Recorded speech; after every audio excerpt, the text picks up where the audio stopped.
મહાપ્રભુજી કહે છે છલેન અત્યારે આચાર જે છે વર્ણાશ્રમ ધર્મનો આચાર, વર્ણાશ્રમ ધર્મનો આચાર કોઈ પાડી રહ્યું છે ત્યાં આવું બધું પૂરેપૂરું કોઈ પાડી શકતું નથી, કોઈ પાડી શકે નહીં.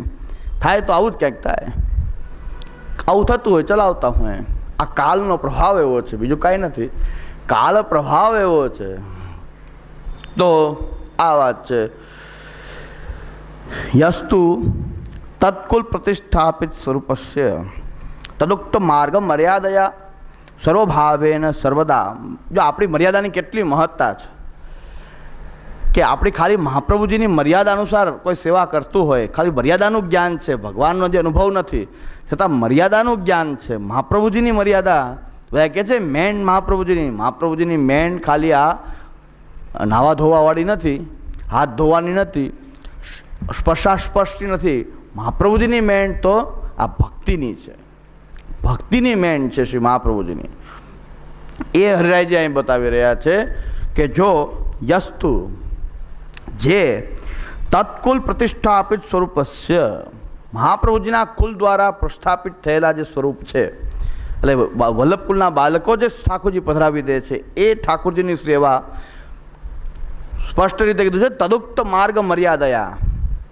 મહાપ્રભુજીએ કહેલી મર્યાદાથી, કોઈ ગોસ્વામી બાળકોએ કહેલીથી મર્યાદાથી નહીં. ઠાકોરજી કોણ પધરાવી રહ્યા છે? કુલ. પણ મર્યાદા કોની? શ્રી મહાપ્રભુજી.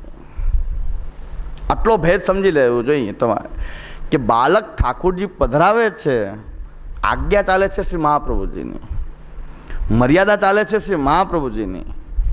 તો અહીં ઠાકોરજી પ્રતિષ્ઠાપિત કરી રહ્યા છે વલ્લભકુલ, પણ મર્યાદા કોની છે? શ્રી મહાપ્રભુજીએ કહેલી મર્યાદા, એનાથી વિરુદ્ધ કોઈ ચાલી શકે નહીં. બાળકો ઠાકોરજી પધરાવી દે છે, પછી બાળકો જ આજ્ઞા કરે છે કે તમે મનોરથમાં પધરાવો. હવે શું કરવું જોઈએ કે બાળકોએ ઠાકોરજી તો બાળકોએ પધરાવ્યા ને, તો તત્કુલ પ્રતિષ્ઠાપિત સ્વરૂપ છે. હવે એ જ તમને કહી રહ્યા છે કે મનોરથમાં પધરાવો. કેટલીક જગ્યાએ તમારે ત્યાં એવા કાયદા છે કે તમારે આવવું હોય કે ન આવવું હોય, એક વૈષ્ણવ આવશે તમારે ઠાકોરજી પધરાવી જશે. તો મનોરથમાં ન આવવું હોય તો કાંઈ નહીં, પણ ઠાકોરજી તો પધરાવવા જ પડશે. તો વૈષ્ણવ ગમે એ આવીને ઠાકોરજી પધરાવી જાય, પણ તમારે ઠાકોરજી તો પધરાવશે જ, નહીં તો નાથ બહાર, નહીં તો તમે આખા બહાર કરી દેવામાં આવશે. આટલી બધી અમુક વિસ્તારોમાં ચાલે છે. કહી શકે, હા. ના, એ જ આપણે કહી રહ્યા છીએ કે મર્યાદા તમારી નથી. હા, બસ કહી શકે. એ વાત છે કે આ વૈષ્ણવને ખબર નથી કે વૈષ્ણવને બાળકને આપણે બંધાયેલા છીએ, બાળકને બંધાયેલા નથી. શ્રી મહાપ્રભુજીની મર્યાદા એવી છે કે આપણા ઠાકોરજીનું દર્શન પણ ન કરાવવું કોઈને. તો તમે ત્યારે એટલી ખબર હોય તો કહે ને, બિચારા હોય જેને કંઈ ખબર નથી તો શું કહે? એને ખબર નથી કે મારાથી કંઈ બોલાય કે ન બોલાય, એમ મારા શ્રીની આજ્ઞા આવી મારાથી બોલાય કે ન બોલાય એને ખબર નથી. ખબર હોય તો એમ કહે ને કે ભાઈ મારા ઠાકોરજી જે છે એ આપે ભલે પધરાવ્યા હોય, પણ મારે મર્યાદા મહાપ્રભુજીની રાખવાની છે, મરજાદ મહાપ્રભુજીની છે. શ્રી મહાપ્રભુજીની મરજાદ છે, તમારી આપેલી નથી. મરજાદ મહાપ્રભુજીની કે ઠાકોરજીનું દર્શન પણ ન કરાવી શકાય, અન્યની સામગ્રી ભોગ ન કરી શકાય, તો બીજાના મનોરથમાં હું ઠાકોરજી પધરાવું કેમ? અન્યની સામગ્રી ઠાકોરજીને ભોગ ધરી શકાતી નથી. આપણા ઠાકોરજીનું દર્શન પણ એક સ્વીય અને ભક્ત બેય હોય તો જ કરાવાય.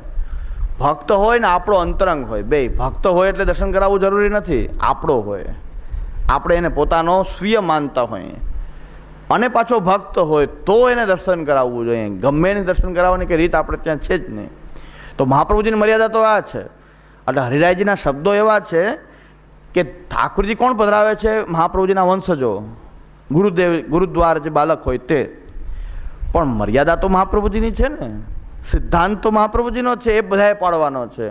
ત્યારે ભલે વિનયપૂર્વક તો વિનયપૂર્વક કૃપાનાથ કહીને કહેવું, દંડવત કરીને કહેવું, પણ આ ન કહી શકાય.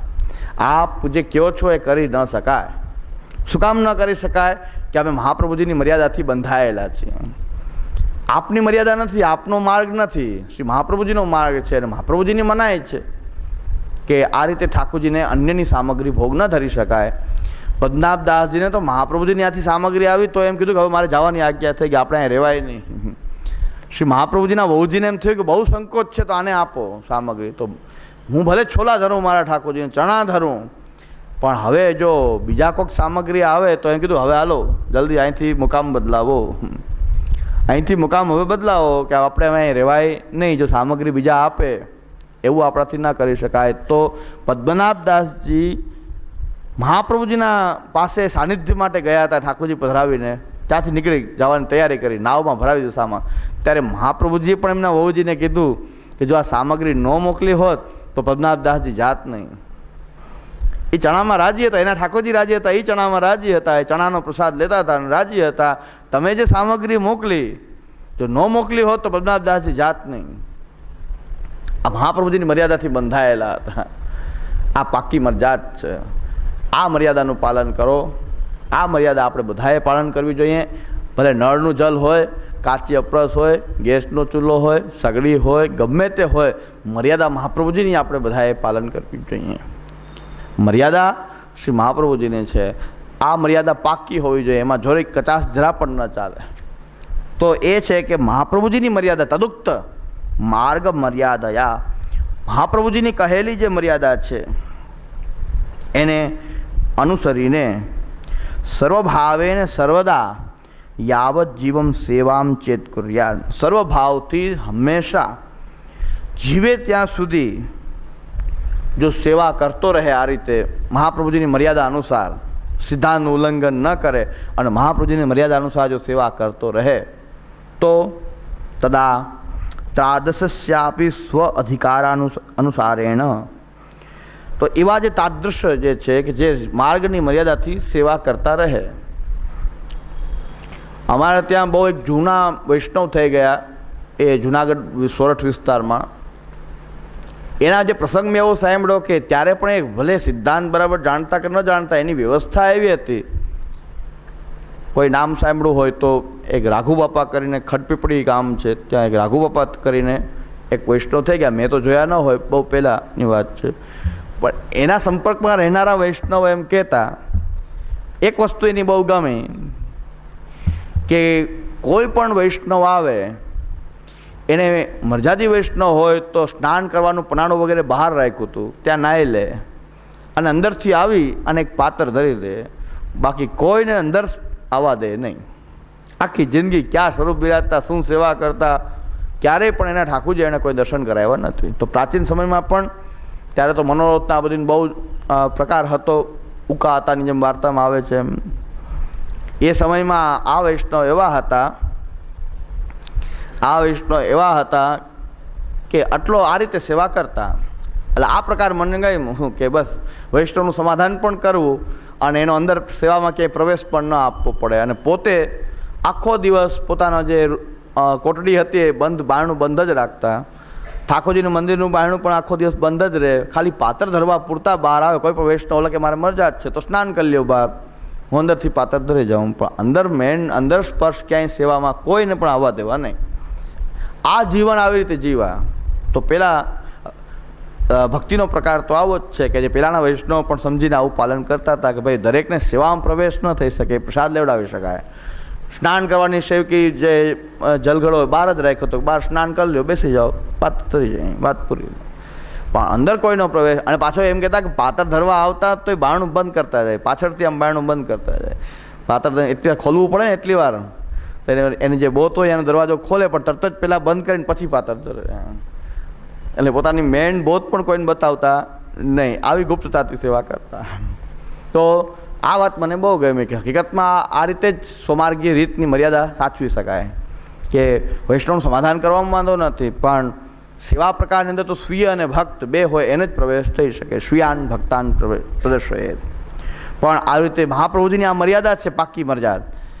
એ પ્રમાણે જો આખી જીવન સેવા કરે તો તાદશસ્યાપી સ્વ અધિકાર અનુસારેણ, પોતાના અધિકાર અનુસાર દેહાંત, એનો દેહ છૂટે. મર્યાદા બહુ ઉચ્ચમ મર્યાદા છે. મહાપ્રભુજીની મર્યાદા એવી છે કે તમને સ્વરૂપનો અનુભવ ન થતો હોય પણ માર્ગની મર્યાદા એવી છે કે એ પ્રમાણે જો મહાપ્રભુજીએ બતાવેલું છે એ પ્રમાણે જો તમે સેવા કરો તો દેહાંતે